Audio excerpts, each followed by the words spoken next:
Hi everybody, this is Judy at Judy in the Kitchen. Today I'm going to make an almost tropical slushy. This is a great thing for a hot summer day. Now to start with, you need a food processor, and I'm going to put everything straight in the bowl of my very old food processor. It still works, so I still use it. And I'm starting with 1/2 cup of canned pineapple. You can use any kind of canned pineapple you want, and you want some juice in there. And this is pineapple tidbits packed in its own juice. So you just want 1/2 cup, including the juice in there. You could use fresh pineapple as well. You may need to add a little bit of water to it if you find that it just won't blend too well, just a tablespoon or 2 of water.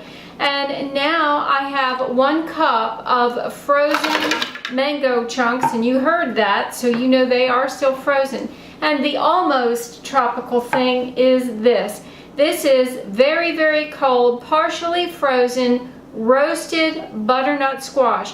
Partially frozen is helpful here. Mine's not quite as frozen as I would like it to be, but the colder the better. You don't want it rock solid, but if it's partially frozen, it will help this to be a little bit more icy.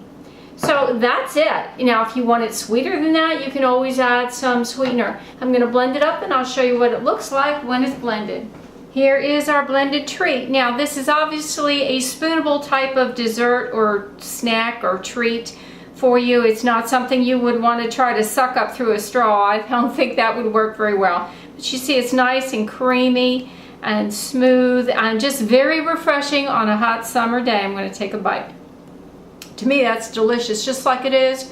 You might want it sweeter, but I suggest you try it like this first. Now, store your leftovers in the refrigerator in a covered container, but I can tell you that this is best when it's partially frozen.